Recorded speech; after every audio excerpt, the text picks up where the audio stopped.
It's all quiet in the underground bunker. Doors closed, locks bolted.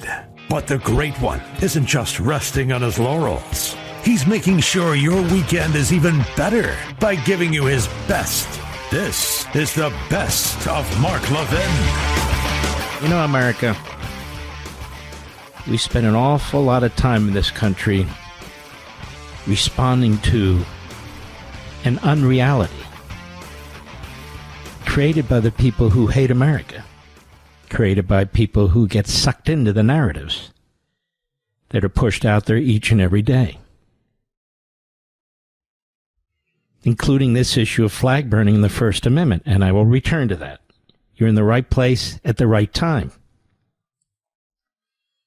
I also want to talk about our ambassador to France, Charles Kushner, who did something fabulous. And the quisling, Macron, who would be more comfortable in Vichy France, got upset about it. We want to cover that too. And of course, we have Ablego Garcia, where we've probably spent millions of dollars trying to remove this MS-13 wife-beating, human trafficking reprobate who's been here illegally since 2012, because the lower courts are filled with rogue left-wing Democrat lawyers dressed up as judges. It took nothing for him to come to the United States, and you see what it takes to actually remove somebody like this. It's a problem. But before we do that, my wife Julie and I did something we rarely do. We went to the Kennedy Center. Now that it's in the good hands of President Trump and Rick Grenell, among others. And we saw a play there that was absolutely fantastic. And I wanted to bring your attention to it. It's called Parade. Parade. And it only runs till, I think, the first week in September. And, you know, I'm not big on plays and that sort of thing. But this was really fantastic. Fantastic. And if you live in or around the Washington, D.C. metropolitan area, I want to encourage you to go see this play. I don't get anything out of this. I'm just telling you how great it was. A fantastic play. I'm not going to tell you about it. You can Google it yourselves. But the cast is great. The singing was beautiful. And by the way, the restaurant there at the Kennedy Center was fantastic. I'm telling you all this because all you're hearing are attacks on the Kennedy Center and how they're trying to control it and this, that, and the other. This play, Parade, I don't think this play would ever have seen the light of day under the previous management. I don't.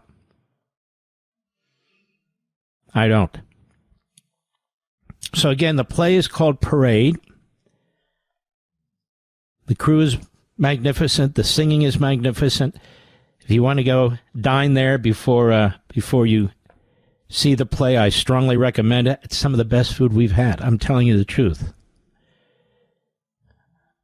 Just terrific. Well, I'll give you a little taste of this. It's about a man named Leo Frank from Brooklyn who marries a woman from a small town in Georgia. And he moves to Georgia. And he is sort of a manager for a small company there that makes, among other things, pencils. And a young girl who did a little bit of work there,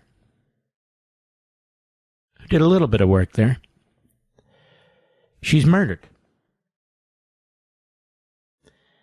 Leo Frank is set up by the DA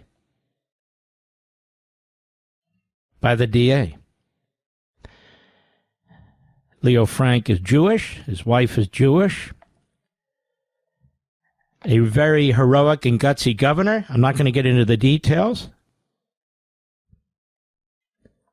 Who takes steps that destroy his political career. The DA gets elected eventually governor, but this is a really, really good play, and it's executed beautifully. I think you're going to like it. So again, the movie is called Parade. It's at the Kennedy Center. Again, the restaurant there is fantastic. Fantastic. You might want to check it out. A date night, a day matinee, and so forth. As I said, we haven't been to the Kennedy Center in years and years and years. It's just too much schlock there. This was an outstanding play, Parade. Okay. Donald Trump. Let's do cut one. We'll set this up in the Oval Office today. The president about burning the American flag. Cut one, go. What the penalty is going to be, if you burn a flag, you get 1 year in jail, no early exits, no nothing. You get 1 year in jail. If you burn a flag, you get, and what it does is incite to riot. I hope they used that language, by the way. Did they? Yeah, incitement. Incite to riot. And you burn a flag, you get 1 year in jail. You don't get 10 years, you don't get 1 month. You get 1 year in jail, and it goes on your record. And you will see flag burning stopping immediately, just like when I signed the Statute and Monument Act. 10 years in jail if you hurt any of our beautiful monuments. Everybody left town. They were gone. Never had a problem after that. Mm-hmm. By the way, the play runs through September 7th. Okay, so what happened? President signs the executive order, and immediately the media jump into action. Immediately, the NeverTrumpers jump into action. Immediately, those who claim to be civil libertarians and constitutionalists jump into action. They could not possibly have read the executive order when they were commenting. They could not possibly have read it. But it didn't matter. They wanted to be the first. And they wanted to attack. And they did. Let's go over to one of the worst, one of the media entrails, started by Dan Abrams. It's really a radical left-wing and very sophomoric site called Mediocreite, a.k.a. Mediaite. And so they go online and they have different folks who are attacking what the president did. They're shocked at what he's doing. Find it unbelievably, incredibly outrageous. And they're posting, and they're posting, and they're posting. And again, I'm reading the executive order, and it's clear to me they didn't read it. Even some so-called conservative radio hosts. Because that's what the enemy does. It's what the media enemy do. And they're caught like fools. And they'll move on to the next thing, and the next thing, and the next thing. And that's why I spent my opening statement Sunday night on Life, Liberty, and Levin on Fox, reading to you from Federal District Court Judge Royce Lambert's decision about what John Bolton did in his revelation of classified information in his book without getting complete approval by the government. He was damning of Bolton. Damning. Which is why even today, 6:15 p.m. Eastern Time today, nobody's quoting that opinion. Friend or foe. Friend or foe. Cable TV or radio. Nobody's quoting that opinion. I quoted it to you Friday, here, behind this microphone, and on my Sunday show. Because there was a finding by a federal judge that what Bolton did and the information he released did, in fact, endanger our national security. Then I read to you Friday right here, as well as on my Fox Sunday show, what the Biden administration did a year later, which was outrageous in one sentence, without explanation, dismissing it all. You all would be doing prison time for 20 years. That's not been quoted on TV anywhere. Or, to the best of my knowledge, on radio anywhere, but by me. Here we have a decision by a federal judge. Here we have a document executed, filed by the Biden administration with the federal court, and nobody has read either of them out loud, not even cited them. So I did. And even today they haven't. And most of these people haven't read the president's executive order that he signed today, while they're trashing the hell out of him. The president's executive order doesn't create a new law, doesn't create a new offense. Let me read from it, so you'll be the best informed. Notwithstanding the Supreme Court's rulings on First Amendment protections, the court has never held that American flag desecration conducted in a manner that is likely to incite imminent lawless action, or that is an action amounting to fighting words or is constitutionally protected. Now, the case they're talking about is Texas versus Johnson. That was issued in 1989. That's just 36 years ago. And the vote was 5-4. 5-4. It split the court. Rehnquist wrote the dissenting opinion. Brennan, a radical left-wing justice, wrote the majority opinion, but Scalia joined him. And yet Sandra Day O'Connor joined Rehnquist, as did John Paul Stevens, a liberal. He said, my administration will act to restore respect and sanctity to the American flag and prosecute those who incite violence or otherwise violate our laws while desecrating this symbol of our country. If you violate existing laws by burning the flag, if you incite violence by burning the flag, just as if you incite violence by words, you will be punished under existing law. It goes on. The Attorney General shall prioritize the enforcement to the fullest extent possible of our nation's criminal and civil laws against acts of American flag desecration, existing laws that violate applicable content-neutral laws. So if it's content-neutral, nothing happens. Nothing.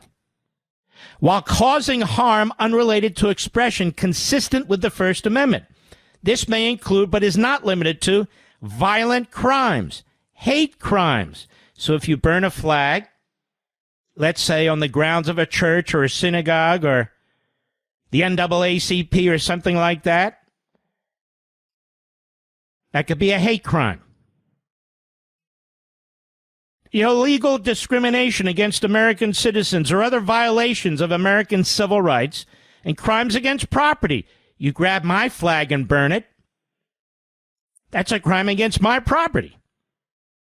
As well as conspiracies and attempts to violate, aiding and abetting others to violate such laws, in cases where the Department of Justice or another executive department or agency determines that an instance of American flag desecration may violate an applicable state or local law.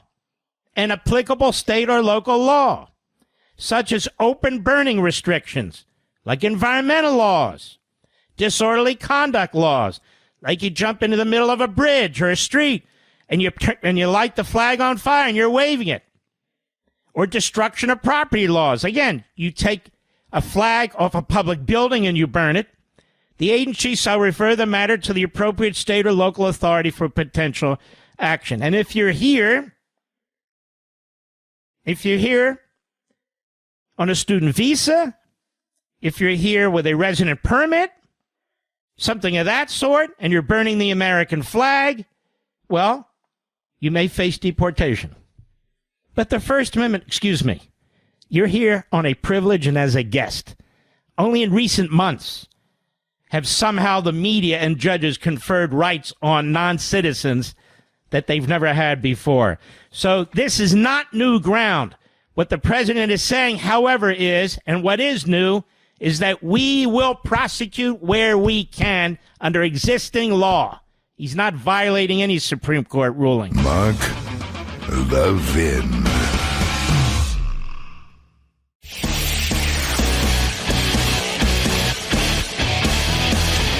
making your weekend even better. This is the best of Mark Levin. It's a profound time we live in right now, ladies and gentlemen. A truly profound time.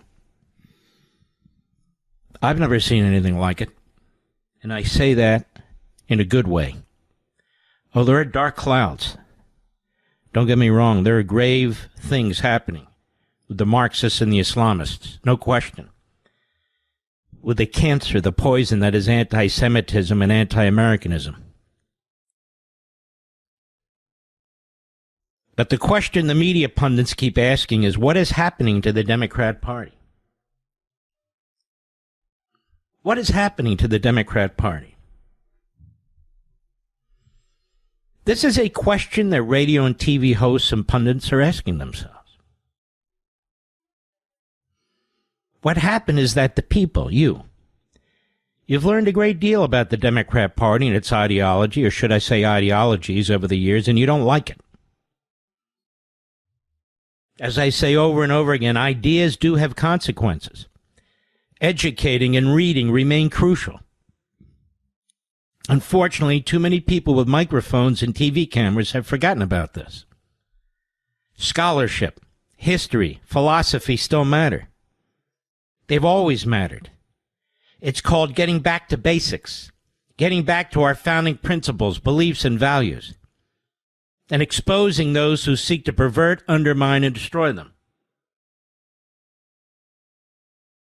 In 2019, I wrote a book, Unfreedom of the Press, which sold hundreds of thousands of copies and exposed the media's bias and corruption in promoting the Democrat Party and its agenda. In 2021, I wrote a book, American Marxism. It was a massive bestseller, sold nearly 1.5 million copies.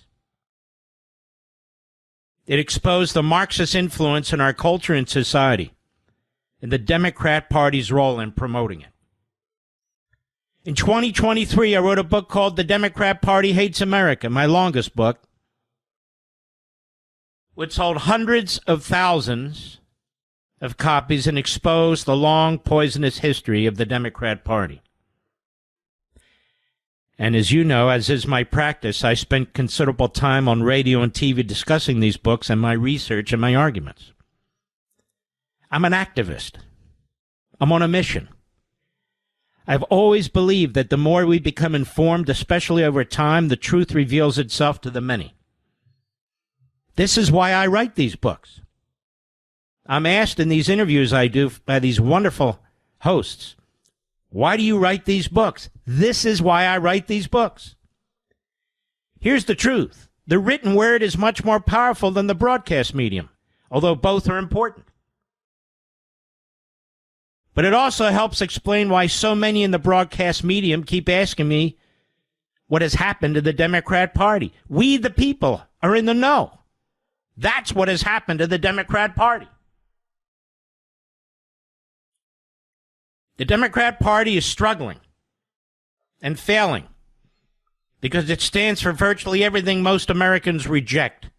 It doesn't mean the Democrat Party is finished or that it cannot win future elections. On the contrary, there are many factors that even unpopular parties and movements employ to acquire and retain power, like an open border, like changing the election laws and so forth. But take at least some solace in the fact that at this moment in history, right now, you, are making a difference. And we need to keep at it. And we need to keep at it. Conservatives in every stage of life are faced with ever-increasing challenges to our values in the classroom, on campus, and at work. Prepare yourself with a solid understanding of our nation's founding principles in today's most important public policy debates. The Heritage Foundation created the Heritage Academy to help ensure that every conservative from any walk of life has the foundation and the tools needed to defend their values. This 8-week online fellowship includes policy lectures on the most pressing issues facing Americans today, live Q&As to learn from top experts in the conservative movement, and opportunities to connect with other conservatives around the country. Without Without conservatives grounded in truth and informed on the state of our nation, America as we know it cannot survive. So please go to heritage.org/Levin, heritage.org/LEVIN, and learn more about the Heritage Academy and how you can apply. That's heritage.org/Levin, heritage.org/LEVIN, paid for by the Heritage Foundation. I was motivated to open with this statement and to post this because of some of the wonderful interviews I've had. I believe my last book interview was this afternoon. Because I've said I've done 100 or more, and at this point that's enough. Either people want the book on power or they don't. But I want you to understand why I write these books. It's very important. The written word. Does anybody know what any broadcaster said in 2019 about anything, Mr. Producer? Very little, right? In 2021, in 2023, 7.5 weeks ago. Oh, don't get me wrong. There have been profound statements here and there. But oddly enough, it's the written word that lives forever. That's why it's so important that when you post on social media, you think about what you're posting. The written word lasts forever. Forever. 100 years from now, 200 years from now, 10 years from now, who knows? These hosts have been fantastic who've interviewed me for this book. Some have compared me to Rush. Some have compared me to de Tocqueville. Some have even gone beyond that. There was only one Rush. There was only one de Tocqueville. I get it, and I know it. I'm just Mark Levin, and this is what I do. And this is what I do. These books aren't written as an afterthought. These books aren't written for money. In fact, the least amount of money I receive is from books. I have no co-authors. I have no ghostwriters. The vast majority of people who ask you to read or buy, quote-unquote, their books have both. I have neither, and I never have.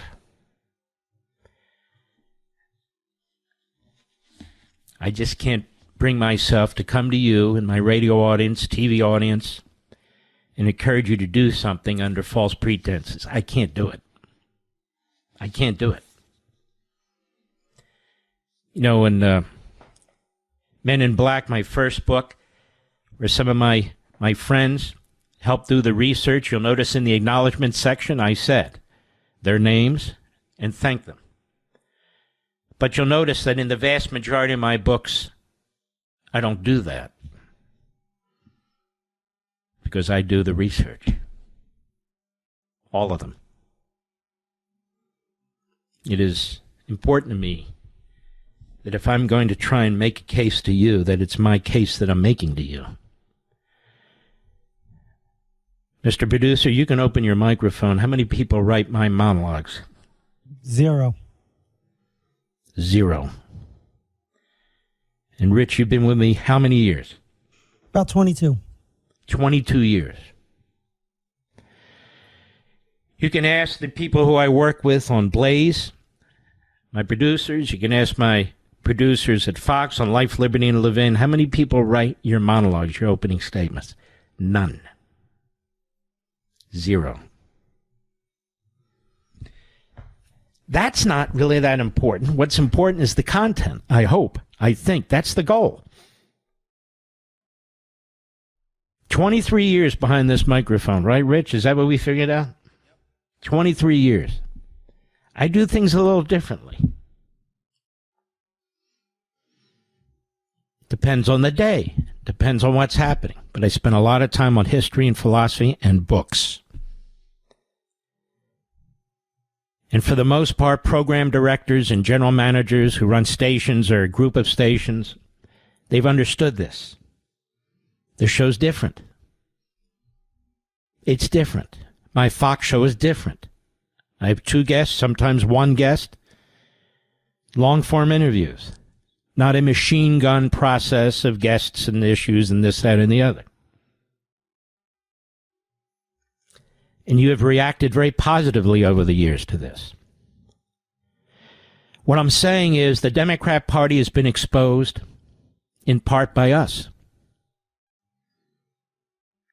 The media that's given it to air cover has been exposed.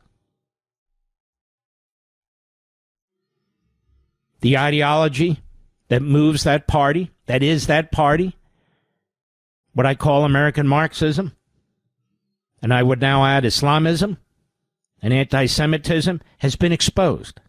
Has been exposed.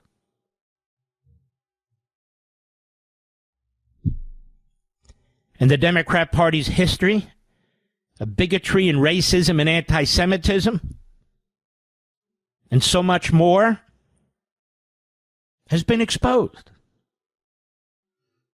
in exquisite detail. Exquisite detail. And you don't have to memorize what I say here or elsewhere. You can grab the book and turn the page. There it is. And over the years, thousands of citations, thousands, to give the original source material.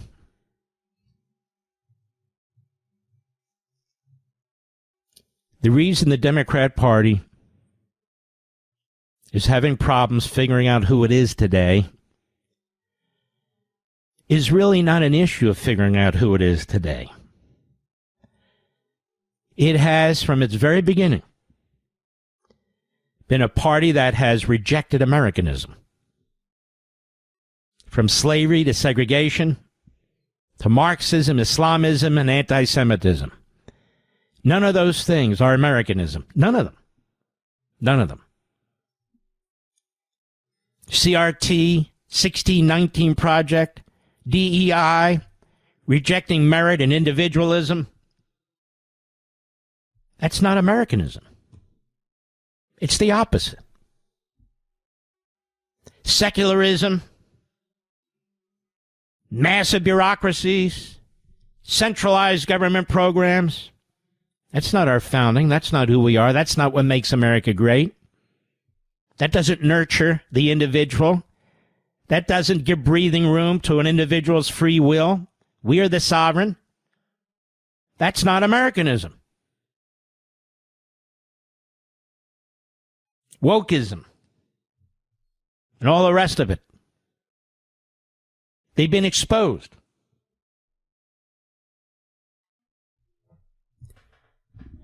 There are millions and millions of you who've read these books, who've listened to this program over the decades, who now watch my program on Fox, and others, don't get me wrong, and others.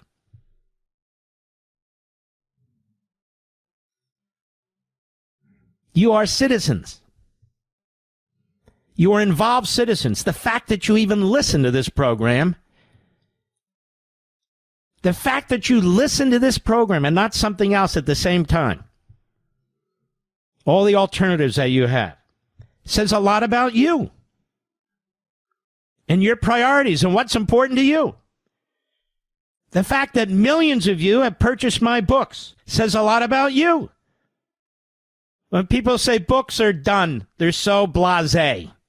They're so yesterday. It's you.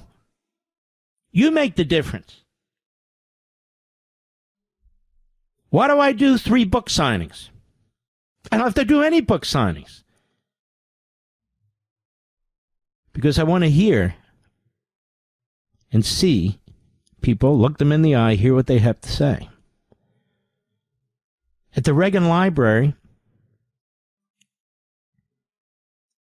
we had a sold-out crowd.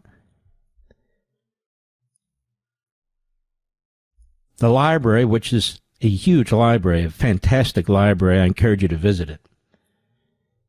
It was filled to the rafters.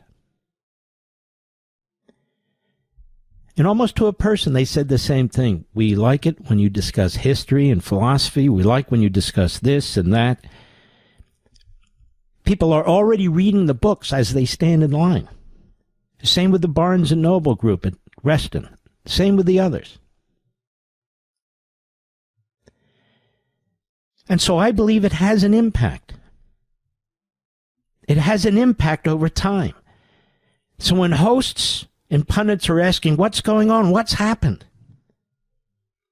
It's because they spend too much time bouncing like a ping pong ball from one quick subject to the next, from one superficial issue to the next, without slowing down and having a discussion with you, which is what I try to do. Mark Levin. You're listening to the best of Mark Levin. Minnesota has a red flag law, and was passed on January 1, 2024, so it's been in effect over 18 months. Allows for temporary removal of firearms from an individual deemed a significant danger to themselves or others. And it can be filed a petition by a family member or household member, city or county attorney, chief law enforcement officer, and so forth and so on. So they have that law. I've never understood what people said. They talk about gun control. The issue is not gun control. Somebody can blow up a church. Somebody can ram a car into 25 people. We've seen it done. Somebody can blow up a truck with fertilizer. We've seen that done. So these are false arguments. There's going to be a lot of questions asked about what the family saw, or the family saw anything. If authorities saw anything online, all these sorts of things.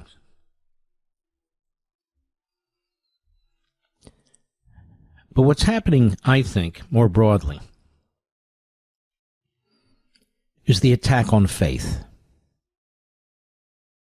Faith. Faith is pushed out of the classroom. Faith is pushed out of the public square. Faith. Faith is a good thing. It's a good thing. Morality, values, belief systems, family. Faith is a good thing. Especially today when you're surrounded by an internet that is filled with filth and vile. I mean, if I lived on the internet and believed the comments that were written about me, my God. You think I like being called a kike all the time?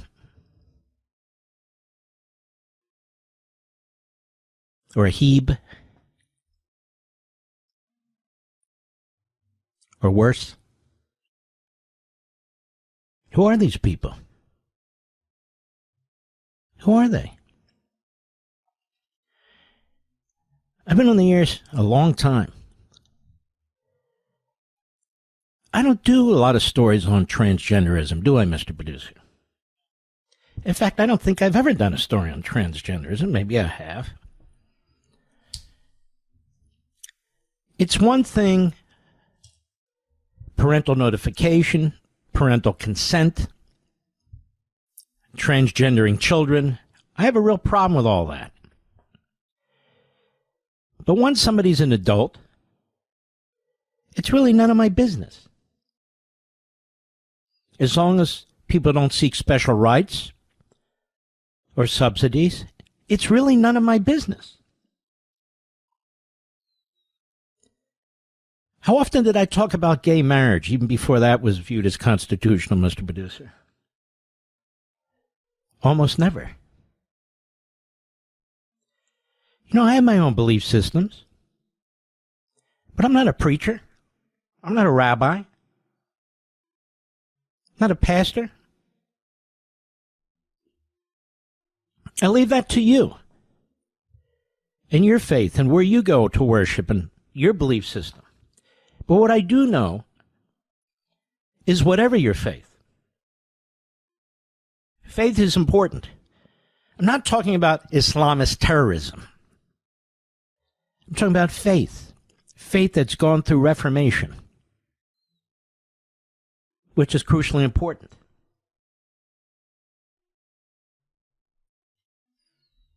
I have friends who are Muslim, Jewish, obviously, Christian, obviously, Hindu, Sikhs.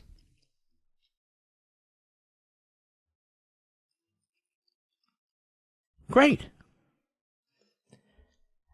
And everybody here, they've assimilated into the United States of America. That's the way it's supposed to work.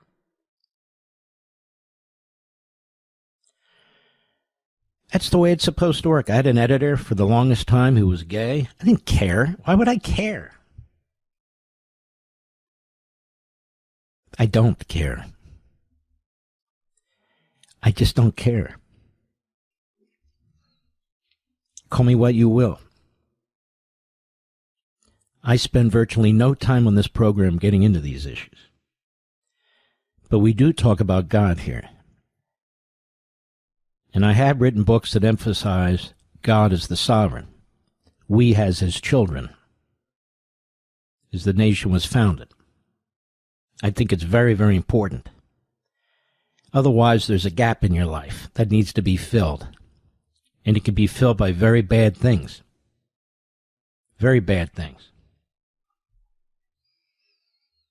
You know, we use the internet to communicate here. I do. But I also know that whatever I post will be used against me, against other people, be taken out of context, crazy headlines. I've told you about some of these websites and some of these individuals and so forth. There's nothing I can do about that. Nothing. But the internet's open to everyone,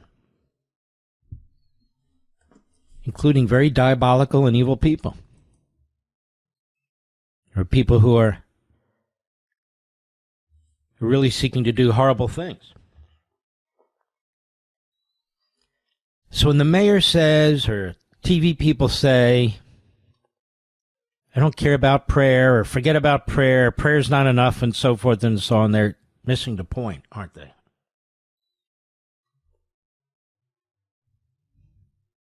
They're missing the point, aren't they? Faith has turned around a lot of people. A lot of people. It's one thing for a politician to say, I have ideas on how to address this. But it's another thing for a politician to say, forget about prayer, prayer's not enough. There can never be enough prayer. You're not only communicating with God, you're sharing your soul, your heart, your beliefs. It helps human beings.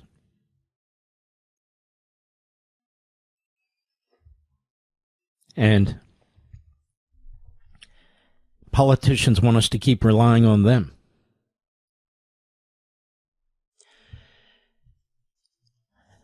Also, not necessarily with this individual, who obviously had very serious mental issues, very serious mental issues. It's the nature of some of those who are out there saying things that are really quite horrendous. If you have a microphone, a big microphone, a big platform, and you're a bigot, and you're a racist, and you're an anti-Semite, or you're trashing Christians, and so forth and so on. I don't mean individuals, I mean groups of people. You may influence people. You may have an effect on people. And isn't that your purpose? Isn't that why you're saying the things you say? When I talk about Islamist terrorism, I'm talking about an ideology and a movement that slaughters people. A horrendous thing. And you'll notice I distinguish that from the Zuhdi Jassers of the world and others, Muslims per se. But there's a whole movement out there. When you watch what's going on in these college campuses, the Marxists and the Islamists, the fusion of the two, those supporting Hamas and Hezbollah and Islamic Jihad and the Muslim Brotherhood, joined with communists. It's an attack on Western society. It's an attack on our system. But it's an attack on the psyche of the American people. People watch that day in and day out, or they go to college or whatever. They keep getting this negativity, this hate. But again, I don't know if that affected this killer or not. I just know that it's poison in a society, absolute poison. So what's the answer? There isn't a simple answer. Societies are complex. Individuals are complex. As I was reading out loud from this individual's manifesto, you could tell. Not only was he sick, he said he's sick. He knew he was sick. And he goes on about how he wants to target kids, little kids. Where can he find them? Concentrated in one location so he can kill as many of them as possible before he kills himself. That's what he said.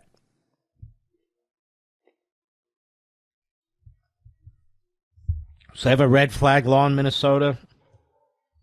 So what? Didn't do a damn thing. Timothy McVeigh, you remember that name? He blew up a federal building. Killed scores of people. He was thinking bigger than guns. Of course, guns can be used to kill people. Cars can be used to kill people. Fertilizer can be used to kill people. And they are. I think the last people you want to hear from are politicians and, quite frankly, hosts.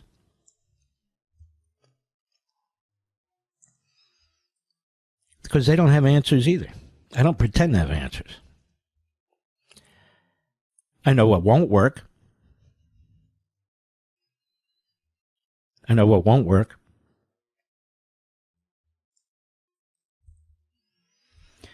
You know, my attitude is very simple about these things. Transgenderism. Keep your hands off the kids. Don't you dare go behind the backs of parents. Ever.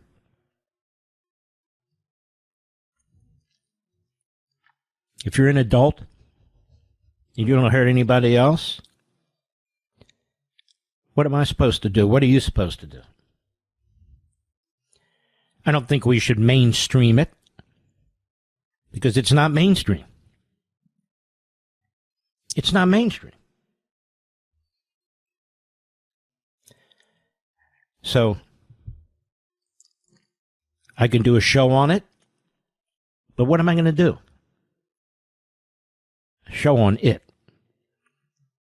We don't have any control over it. If an adult wants to alter their physical self, nothing I can do about it, nothing you can do about it. So what am I supposed to do? Talk it up over and over and over again? I know hosts do that. I get it. Not this one.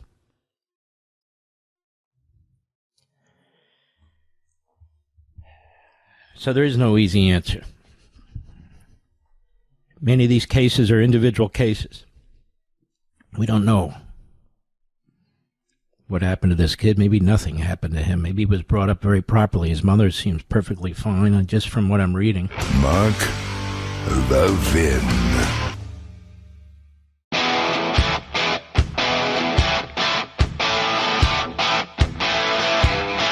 The Great One makes your weekend even better. This is the best of Mark Levin. Takeover of D.C. wins praise from residents, business owners as crime plummets. And it just got kudos from the mayor of Washington, D.C. She's going to have to be drummed out of the Democrat Party. But I want to bring something to your attention, something I've been warning you about. I watch some people on TV. I listen to some people on radio, not many actually, but they're getting cocky. Republicans can never lose a presidential election, at least not in the next 10 to 20 years. Now, that is ridiculous.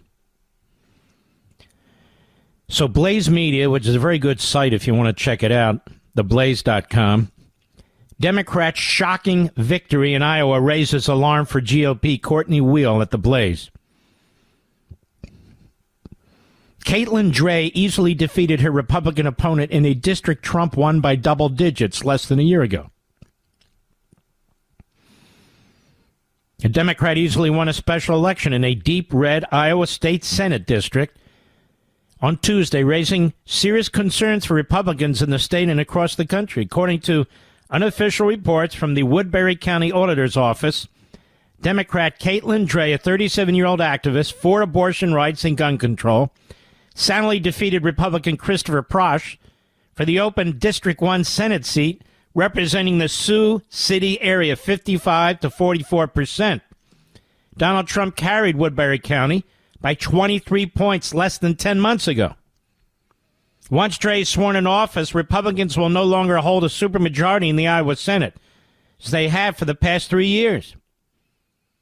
I'm just really incredibly honored that the folks in Senate District 1 believed in this campaign as much as the team did, and I'm looking forward to representing them, he said, or she said, or whatever.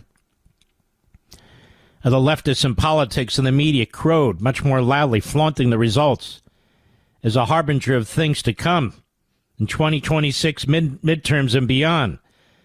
Iowans are seeing Republicans for who they are, self-serving liars who will throw their constituents under the bus to rubber stamp Donald Trump's disastrous agenda. And they're ready for change, said a statement from DNC chair Ken Martin, according to Fox News. Of course, he's a brain patient. Our state is ready for a new direction, and Iowa Democrats will... shut up, you idiot. I wouldn't read that much into it. Every special election is a snapshot of voter energy, and the picture emerging in 2025 suggests a Democrat Party building to something larger. Perhaps a blue wave in 2026, gloated Midas Touch News. Few Republicans tried to shrug off the loss. Republican Party Iowa Chair Jeff Kaufman, for instance, even seemed to suggest the Democrats cared more about winning the race than his party did. Folks, this needs to be taken seriously. My colleague Steve Deese, Blaze TV host, said last night, and he's from Iowa, last night we suffered quite the loss in the most Republican part of Iowa, the kind of special election loss that should be a wake-up call for Republicans nationwide. Now, nobody's talking about this, or very few. Governor Kim Reynolds, Republican, called a special election after Republican State Senator Rocky DeWitt died of pancreatic cancer in June. DeWitt won the 2022 District 1 state Senate race by 10 points. Now, Dray's victory marks the second unexpected Democrat win in Iowa in 2025. Back in January, Democrat State Senate Mike Zimmer won a special election in Senate District 35 in eastern Iowa, which Trump carried by over 20 points in November. I don't know enough about what's going on there, but maybe these Republicans are a little too rhino. Maybe they're like, Isaac Shore or those kinds of Republicans, more chameleon-like. I don't know. Courtney Well is a senior editor for Blaze News, by the way. She's quite good. But this is what I say. Don't get cocky. Not to you, but to all these other people. Don't get cocky. I hear some of these neophytes who go on TV and they go on about, how can we ever lose? What are you talking about? Of course you can lose. 62% of Americans support sanctions on Russia's trading allies, Reuters reports. You see, ladies and gentlemen, Americans do not like Putin. They detest him. They want Ukraine to win, but you wouldn't know it if you listened to the isolationist, fake MAGA reprobates who have their heads so far up Putin's butt, it's coming out his right nostril. 62% of Americans support sanctions on Russia's trading allies. Most Americans support a bid to sanction Russia's trading partners as a way to put pressure on Moscow to end its war in Ukraine. According to a new Reuters Ipsos poll, the 3-day poll, which concluded on Sunday, showed 62% of respondents back sanctioning Russia's trading partners. Strategy President Trump has partially embraced and has threatened to expand to include China. He just increased the tariff on India by 25%, so India now has a 50% tariff on their oil, on the oil that they're buying. Trump has in recent weeks engaged in intense diplomacy, as you know. He who has reportedly said he would like to win a Nobel Prize. You know, the media just sick. Now, the president has threatened to... Why shouldn't he get a Nobel Prize? Obama even said he got a Nobel Prize for nothing. Obama got a Nobel Prize because he figured out where the men's room is in the, off the Oval Office, the first day in office. Hey, give him a Nobel Prize. It's so damn political. Really is. Some 76% of Trump's Republicans in the Reuters poll said they support sanctions on Russian trade partners as a way to stop the war, as did a modest majority, 58% of Democrats. Let me underscore this point. When you hear these clowns, some of them are podcasters, who go on about Putin and Russia and trash Ukraine and Zelensky, 76% of Trump Republicans said they support sanctions on Russian trade partners as a way to stop the war. Only 58% of Democrats. These isolationist fake MAGA pukes have been wrong about everything. Wrong about your views on bombing Iran's nuclear sites. Don't you feel better that those sites were bombed?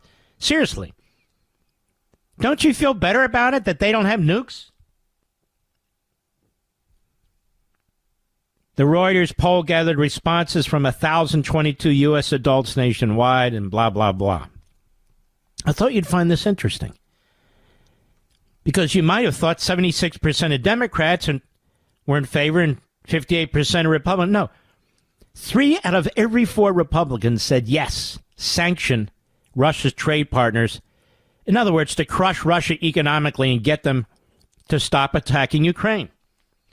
We have 94% of MAGA Republicans who supported Trump bombing those nuclear sites. Do you see how completely out of sorts, out in radical left field, these fake MAGA blowhards are? Mark Levin.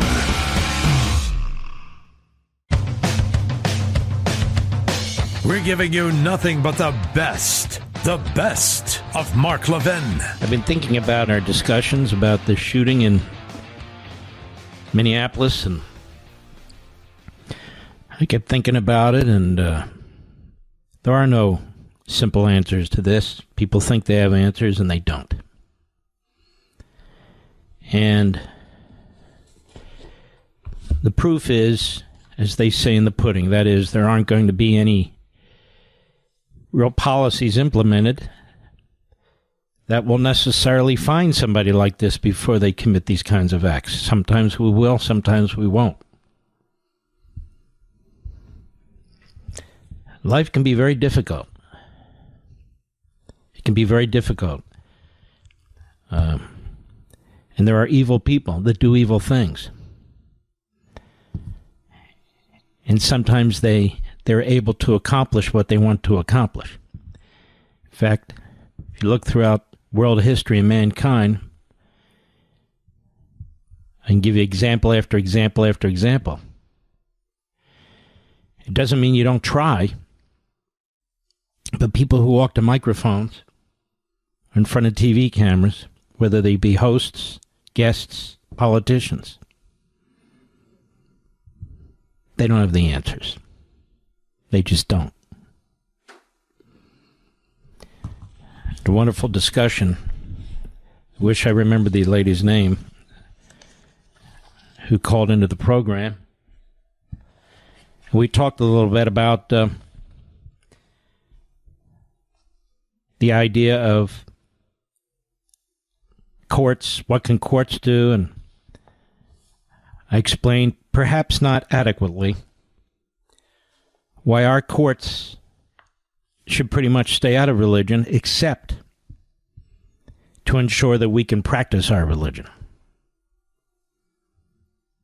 and that the government doesn't molest us or our faith as we practice our religion. But I also pointed out this is a great distinction between the Judeo-Christian belief system and Islamism, radical Islamism. And I thought I'd circle back. There's plenty going on, but I do this show a little differently. I thought I'd go back and address this a little bit more thoroughly. So, not so much that I'm not misunderstood, but that the point is made better. The United States is among the most religiously tolerant nations on earth. And of course, I'm reading from On Power. I'm not reading this because it's in On Power. I'm reading it because I think it's important. In fact, it matters not at all what one does or does not believe to enjoy the freedoms and security that American society offers, which are explicitly protected by the Constitution.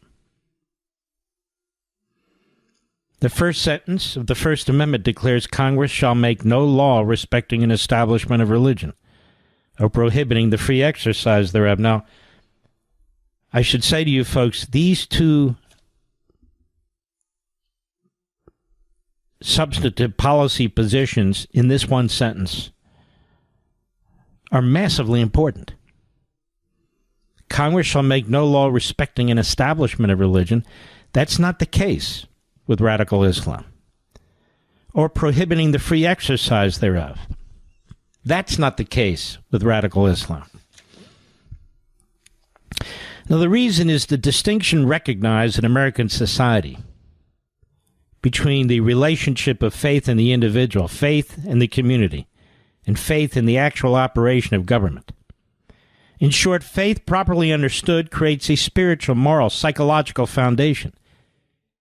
Let me repeat, spiritual, moral, and psychological foundation, which affects how the individual lives his life.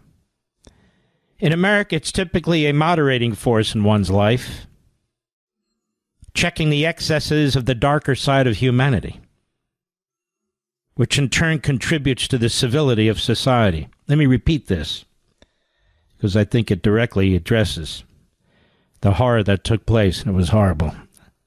I just saw the father briefly speak about the death of his 8-year-old son.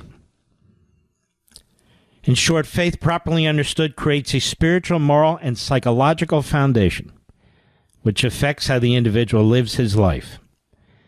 And in America, it is typically a moderating force in one's life, checking the excesses of the darker side of humanity, which in turn contributes to the civility of society. Even those who reject faith are not utterly devoid of its implications. For example, one has regular interactions with others whose faith affects or sways the non-believer's behavior, even without formally recognizing or accepting the faith itself. Moreover, society is imbued with the influences of faith. It is impossible to escape it. Therefore, even for those who do not consciously or formally embrace a faith, the teaching and practicing of faith create the moral and value-based belief system of so many others in society. This is an organic process, not theocratic or otherwise coercive. It is possible to have, for example, a biblical or liturgical worldview, or a more formal or orthodox faith belief or perspective, and serve in the government without the desire, purpose, or conviction to impose that faith on others by governmental coercion. That is negative power. This is well understood in America, and there are reasons for it. For example, Christianity is the majority faith in America, but it is not the country's official or formal religion. In fact, Christianity does not preach political control over societies or administrative control over governments, unlike Islam, which I'll elaborate on shortly. Thus, in America, the individual's pursuit of knowledge and science not only coexists with faith, but springs from the influences of faith and are part of man's internal makeup. Therefore, positive power originates not from mankind's hand or mind, although certainly its practical and earthly application does, but its origin is transcendent and inherent. When we speak of universal or eternal truths, the golden rule, do unto others as you would have them do unto you, and the 10 commandments, thou shalt not kill, etc., good and evil, these are fundamentally moral precepts understood and ingrained in the human conscience and openly expressed in free and democratic societies. They are known to be true throughout the world, including among those who are oppressed by tyrannical governments and regimes, by the less educated or uneducated, by people of all faiths or no faith. This is not to say that all individuals, cultures, or regimes adhere to these eternal truths. Some are evil, power-hungry, irrational, etc. Man's existence is strewn with horrific examples of his cruelty, from ancient history to modern times.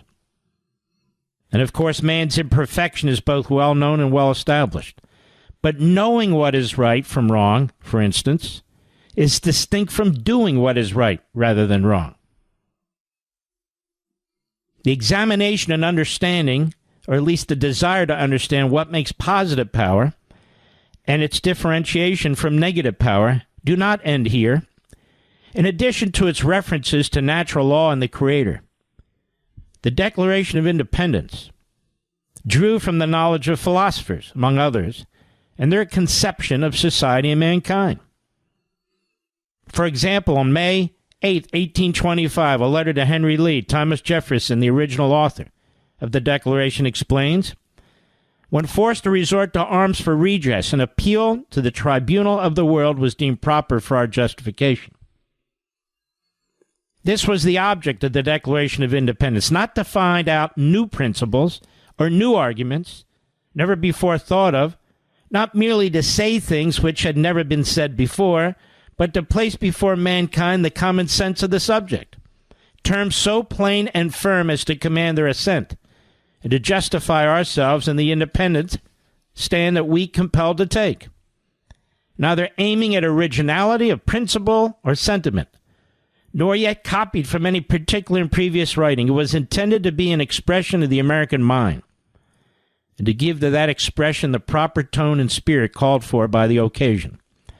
All its authority rests then on the harmonizing sentiments of the day, whether expressed in conversations and letters, printed essays, or the elementary books of public right, as Aristotle, Cicero, Locke, Sidney, etc.